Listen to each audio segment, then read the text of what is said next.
You're listening to Help Me, I'm a Comedian, the show where we ask a comedian to come in and share an incident or an issue of pain in their life while a psychologist tries to help them through. I'm Ashwin Segkar, and you're joined now by comedian Jasmine Fairbairn and psychologist Dr Rachel Hannam. Jasmine, can we start with your story? First of all, I'm Canadian, so that sort of runs into this because I'm living in Australia now. My mother, a couple of years ago, when I had first moved to Australia, I got a call from my mother saying that she had had kind of like a seizure. She was really, really ill, and she ended up going to the hospital. They had just diagnosed her with dehydration, and they sent her back home. That happened probably on the, let's say, Friday. She called me on the Sunday to let me know that that had happened. And then on the Monday, I got a call from her workmate in Canada just saying that she was behaving really oddly. And she had called my brother to go and pick her up. And my brother couldn't, so my mom's partner went and picked my mom up. I'm going to call him Boris. The backstory of my mom's partner is that he is a 25-count sexual offender.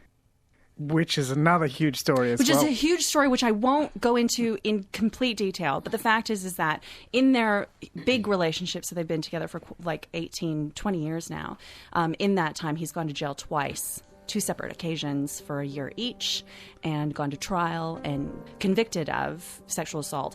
That was all during the time with my mom.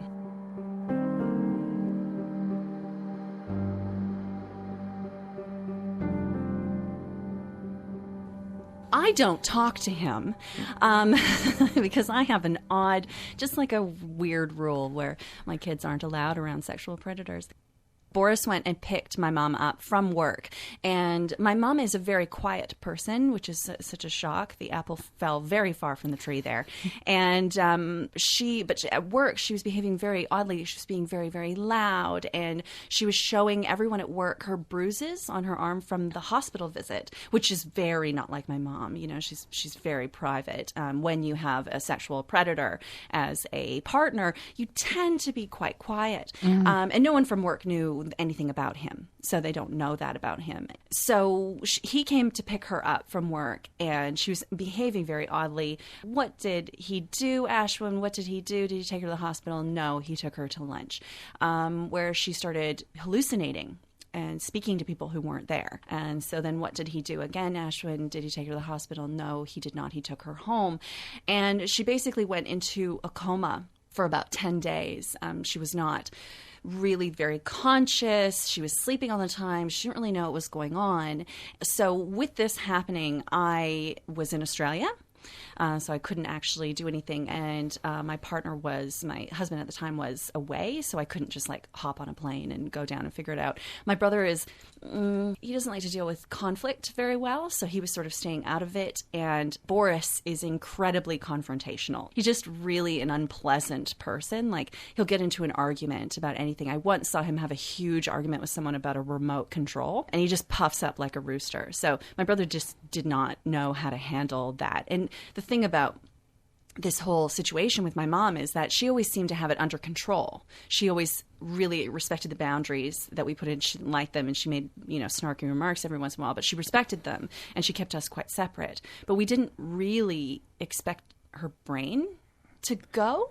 Like, you know what I mean? Like, out of all the things we thought, it wasn't that. It wasn't that. What did you expect? What did you think had happened when you heard that news? When I heard that she was ill, I was just getting very worried, very, very worried that something was truly wrong with her, and he was refusing to take her to the hospital. He was her only point of contact because, her workmate would call me or try and go there, and he was refusing to kind of let her be involved. He was sort of shutting everything down around my mom. And so I realized I had to bury the hatchet with him to sort of figure out what's going on with my mom. And so I had to call him. And on this phone call, it was just awful. It was like an hour-long phone call where he just, he spent about 45 minutes telling me that I'm a horrible person, that I'm a terrible daughter, that if I actually cared, I'd already be there. What ended up happening is it took him 10 days to take her to the hospital. It wasn't until my mom's boss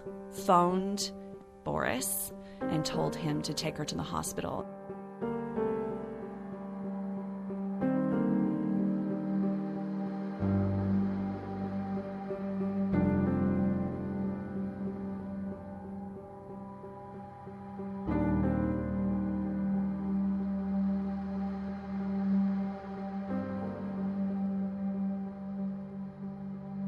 he sounds like an actual psychopath. He is. Yeah. Yeah, fully, 100%.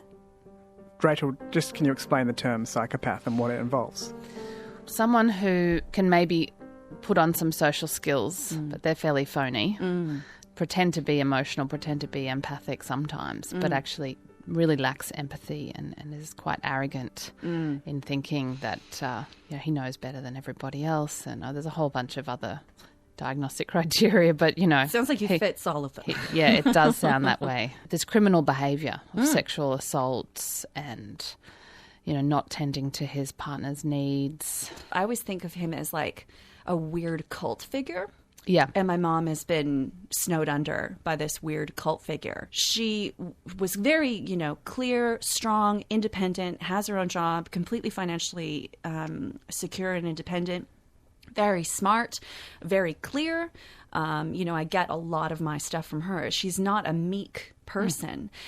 So it was so odd to watch someone get completely taken by someone this horrible. And I can only assume he's not this horrible to her. I've worked with a lot of clients who come and say, how could I not see it? For so many years, how could I not see it? Whether it's their boss or their partner. It is hard to detect. She's so blind to it. It's almost like when she leaves the room is when he's the worst. And when she comes back, it's like he can put this mask on. It's very scary. The one time I've dealt with someone like that or been in a relationship with someone like that, the warning sign I noticed was I was having more fights with my friends because they were creating a gap. They were saying, hey, did you know your friend said this and this friend said that? So you just notice you're losing friendships because there's all these wedges being constantly They're very divisive. Yes. Yeah, and that's what your mum's partner was like. Oh, very much. Yeah, she was completely isolated. Yeah.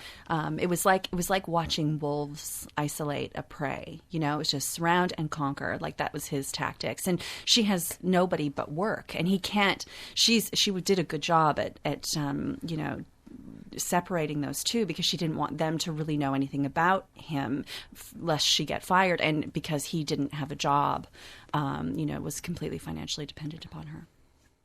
He didn't act quickly enough during this medical emergency. What was the long-term impact on your mum? It turns out that she had a virus. When you get a cold sore, that virus occasionally and very rarely breaks the blood-brain barrier and it starts attacking your brain. And so that's what ended up happening to her. So she was being attacked.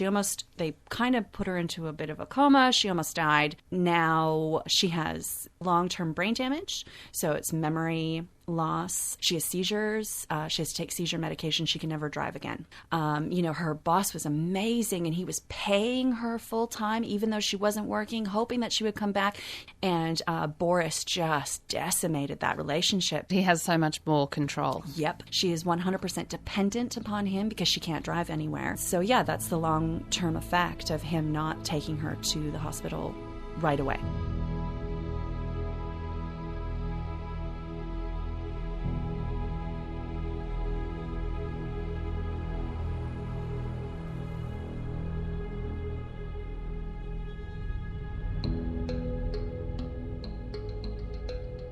What's your relationship with your mum like nowadays? We haven't spoken in 3 years. The last thing that happened was she sent me a text saying that she was sick of me hurting Boris. So much grief for you because it's like you've lost your mum in most ways.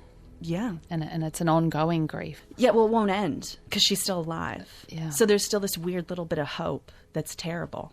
And the hope is that he'll leave her life and she'll be able to find or her. She'll kind of come to her senses a little bit. We could maybe even have what we had before, which even then I was hoping he would die and we would have the proper relationship that I always thought. What do you tell yourself that makes it a little bit more bearable? Or do you try not to think about it? Is that the main way you cope? Yeah. Because there's nothing you can do about it. Yeah. You haven't got any control. No. Yeah. And there's really nothing anybody can do. She made the choice she made. Yeah. And I guess that's just so sad. I wonder how much sadness she has that she doesn't get to see you and talk to you. I think she's so angry. That's just her default position is anger. But sounds like you have done some letting go, some acceptance. This is how it is. I've written a play about it, and I'm so stuck on the play, though, because part of the play is this woman rescues her mother, and they kill him, which is so good. Which is what you wish you could do. Yes. Yeah. Oh, God, I hate this. God. I was watching this show on Oprah about how this woman really loves her job, popping people's pimples. That's her job, and she loves it. Okay. And I feel like Rachel really loves making people cry. Yes, psychological pimple popper. She's been doing it all Christmas. Rachel has. It's such a ripple effect as well, because it means Yes, it my is. kids don't have a relationship. I had such a great relationship with my grandma, and it just breaks my heart that they don't have that kind of relationship. I think that if he wasn't involved, we'd still be living in Canada, because he just made it so unpleasant and just so yucky. I think that part of the reason why it doesn't affect me as much is that it's just so clear to me now that there was nothing I could do to fix it, and it was not my choice to make to begin with. I didn't do anything wrong. So you don't have anything to feel guilty about. No, I don't feel guilty, but I feel deeply sad. Yeah, there's a difference though, isn't there? Yeah. Yeah. Just the pure grief, the heartbreak, like Yeah. you said. But I don't know when or if that ends. Even if she dies, it doesn't. Well, the experts on grief say that it doesn't. You just learn to live with it, and you don't go back to being who you were before. You become a different version of yourself. But you do learn to make friends with that grief, because that grief is so linked to your love for your mum.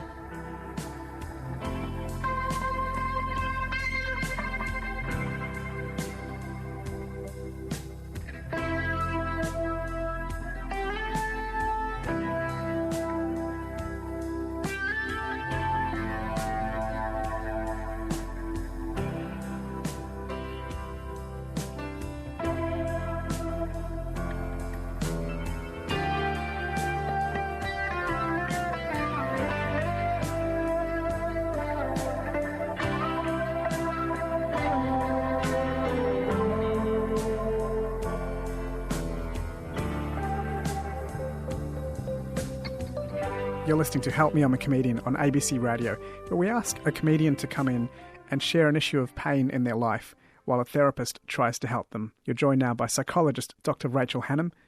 I'm your host, Ashwin Segkar, and you're also listening to comedian Jasmine Fairbairn. One of the last times I saw her, she had just come home from the hospital. She had a stint in her heart, and she didn't really know what was happening. Boris plays the keyboard. He just says, "Hey, guys, now that I have you here, do you want to hear a couple of the songs that I've made?" And I just internally was hysterically laughing, because this is the funniest thing that how ridiculous and selfish to say something like that in that situation, to be like, "Hey guys, I've got this song I thought I could play for you." And he said, I only ever get her opinion because I don't ever show it to anybody else. And, so I just want to see what you guys think. And then he proceeded to play 3 songs. Think of the most intense jazz you've ever heard, and then take away its genius. That's what it was. Okay. Just crazy, just noise. And no, there was no rhythm or... And just remind us, what state was your mum in at that particular... She just come home from the hospital. So she's come home from the hospital. She's fully unaware of anything that's going on. And he thought that'd be a good time for play me and my crazy brother. Music. Yes. Yeah. It was so fabulous, because while he was in the other room, he was playing it, and my mom just turned to me and she said, "What is this crap?" When you're creatively really vulnerable and you're like, "I really want to know if you think this is good." And he fully did that. And in that moment, I was sitting, there was a choice. I made a choice. It was, I could finally wreck him in the way that I've just been dying to wreck him. But then I looked at my mom and I was like, well, no, I love my mom. So I just said it was really good. Grief is a universal human need, and it helps us get closer to acceptance. The more we allow ourselves to grieve, each time we do that, we discover a little bit more acceptance, I think, in some way or another. Is that your experience? Yeah, I think, and for me, trying desperately to see it from her side, trying to see it from his side, trying to have some empathy even though it's so painful. How has it affected the way you raise your own children? Not necessarily positively for the first while, but now that I've gained a little bit of empathy for her situation, I think it's a lot better. You're listening to ABC Radio and Help Me, I'm a Comedian. I'm talking with psychologist Dr Rachel Hannam and comedian Jasmine Fairbairn. Rachel, Jasmine's been explaining how she had Boris in her life, a stepfather who was very difficult to deal with, but she couldn't convince her mum of that. There must be many people listening who might be concerned about a family member who's dating someone very unpleasant and very harmful. What are some effective ways to bring that up? I guess I would start with observations, and it's almost impossible in your mum's situation because her memory has been so affected by the brain virus that she contracted. It doesn't matter whether they've had a brain illness or not. You can only do what you can do. But what you could do is share your observations as free from blame and judgment as you possibly can. You know, calling someone an idiot isn't going to convince, right? No. So you share your observations, you share the facts as much as you can. You say how that makes you feel. If it leaves you feeling really worried, very concerned, and then say what you would like. Immediately removing someone from a situation is not always the best option because it's context dependent, right? But, you know, think realistically what you might like, ask the other person, you know, what they... And you might get full-blown denial. That's quite often the case, full-blown denial. But I still think it's better to say it than not say it. There's only two alternatives there, right? Say something or don't. Because if there's any chance, then you've planted a seed in the other person's mind, which may germinate later on or not. But you have to accept the limits, your influence that you can have. On American sitcoms, they always have an intervention. Do we ever do that in Australia? Do we just take turns to convey the bad observation? Well, I actually have looked into it for a friend and a couple of clients, this idea of doing a major intervention. From what I can see, they don't always go well, from what I've read. And, I think that's why we have emergency services and police, to do interventions. I think family interventions, it's not really an Australian thing. No. And it doesn't always go well. So I'm not recommending the family intervention on radio, okay?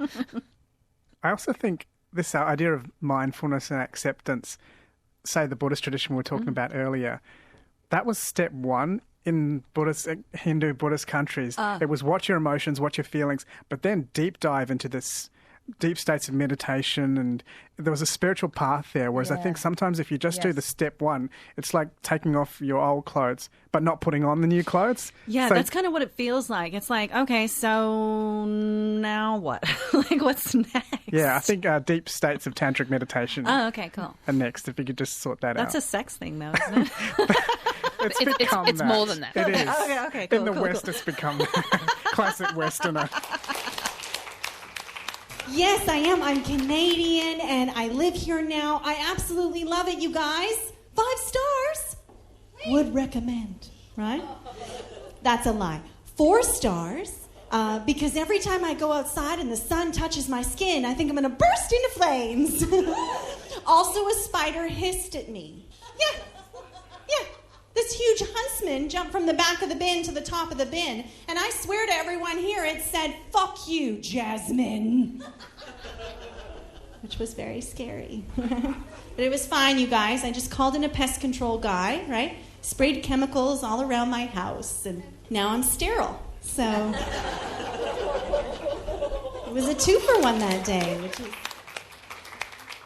Jasmine, what's it like for you being so far away from this difficulty, and do you feel lonely in Australia? I think it's good in a way, actually. It's good to have that huge amount of distance from the problem. And I think that if I was living there, it would be so much more emotionally taxing because I would invest so much more into it. I would be battling Boris on a constant basis. I guess if there is any guilt, there's a little bit in that maybe if I was there, I would be pushing hard and being more of an advocate for her health. But it's hard to be an advocate for someone who doesn't want you to be an advocate, and then you also have someone who deeply hates you. So, he's preserving his status quo, and he feels so deeply threatened by me. There is literally nothing I could do beyond maybe getting emergency services involved, calling an ambulance when I felt she wasn't doing well. but then he could, say that they couldn't come in. I feel like it would get really nasty if I was in Canada. I think probably I would get, really hard-headed about it and start being like, I'm getting the law involved and I'm going to, blah, blah. I'd get my waggy finger out and start being like, I know better and I'm going to, fix this problem. So it's kind of, I think it's good for me and for her, because I don't think that would do her any good either in the long run. For better or for worse, she's chosen this person. Being away is good to have perspective. I get to be who I want to be here without the burden of all of that. I get to say what I want to say here on stage without the fear of someone knowing, because I don't want to ruin that for her. The people who do help her, as soon as they find out who he is, they stop helping. Doctors sometimes don't remove bullets or other objects that have been lodged in people's bodies, because to do so would actually even be worse, so the person has to live with it in there. That was the image that came into my mind. That feels very real. Yeah, I mean, it's so not ideal, but the doctors determine we can't get it out. That would even be worse. This is her life. And we all have this idealized version of what could be and what might be, and if we do.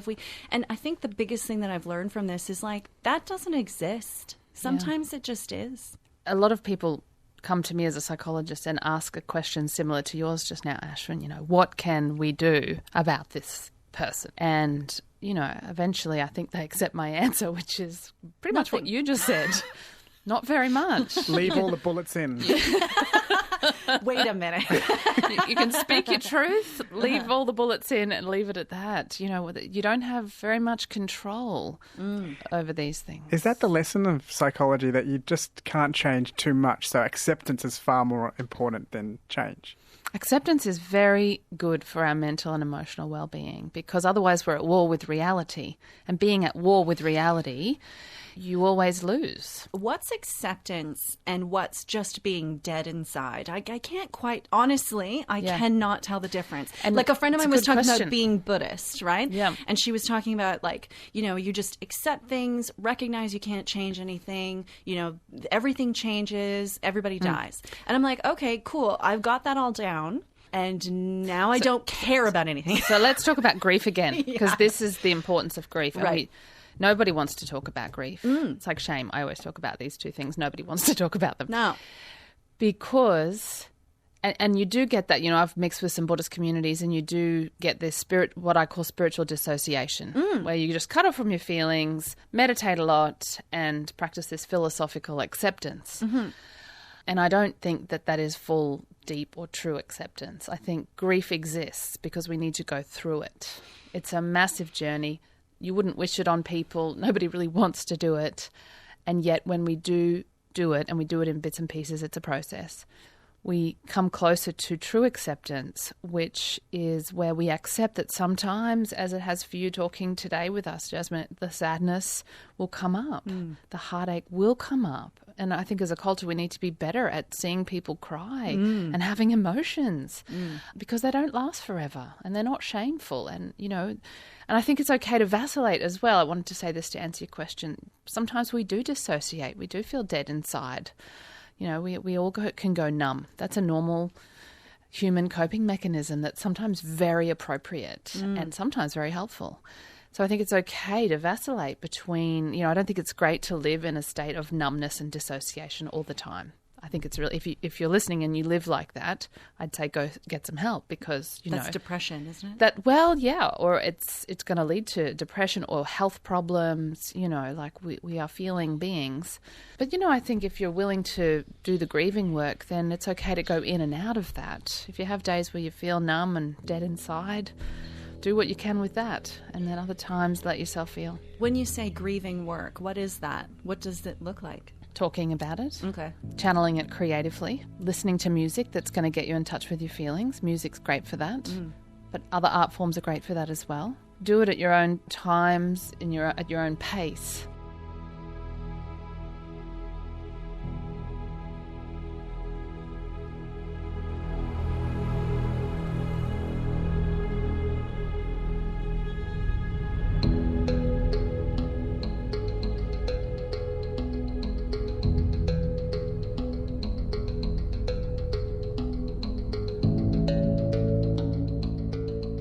Jasmine, is there any silver lining to your situation, even though there's been so much pain? I think it definitely has, kicked me into a different zone of learning, and I get to do all this creative stuff because, like we were talking about before, like I don't think I would have moved to Australia. If I hadn't moved to Australia, I doubt I would have started comedy. I have come to realize that everything I do creatively is all based on some sort of trauma that I'm trying to make funny, because that's what I do.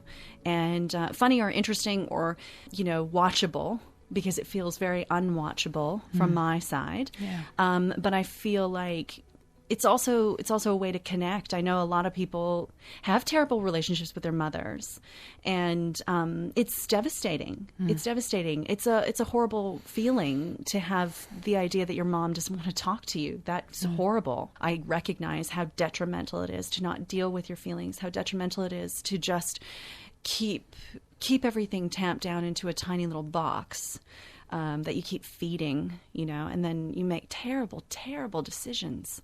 So I'm just trying to minimize my terrible decisions. The problem with decisions is you don't know they're terrible until too late. Yeah. Then it's like, oh, whoops, that was not a good one. And then there's still a silver lining. And then there's a silver lining, yeah. How has doing comedy changed you as a person? Immensely. Like, I was thinking about this particular segment that you guys do, this, like, Help Me, I'm a Comedian. And people might tune in thinking, like, oh, this is going to be hilarious, because they're comedians, right? And it's not at all, because comedians, they're not funny outside of the one thing that they've worked through. When you talk to comedians, rarely are other comedians really making me laugh about things that aren't dark. Yeah. I think the best part about comedians is they're so real. They're so real. Like, you have normal, like, you don't have the crappy ass conversations that you have with coworkers normally, where it's like, oh, I went to a movie. It was like, oh, what's your shame looking like today? Comedians and psychologists, I have to say. Have proper They're my only friends. Yeah. And I think that that's wonderful, because to me, I felt so trapped in Canada. I was a stay-at-home mom. I had a theater group, which was great, but they were like a happy improv theater group. And I felt really, really trapped in this, motherhood expectations, everybody I'd known since I was a kid, and moving to Australia and finding comedy was like, this is who I actually am. This is who I wanted to be. I don't feel like, I used to be that person at parties who was trying to entertain everyone because I was just so desperate to entertain. And now I just could not care less. It's like, I barely have conversations unless it's like, hey, did you know my mom's with a sex offender? Like, those are the things I want to talk about. So I love that. I think we need more of that in the world. Well, come to my shows.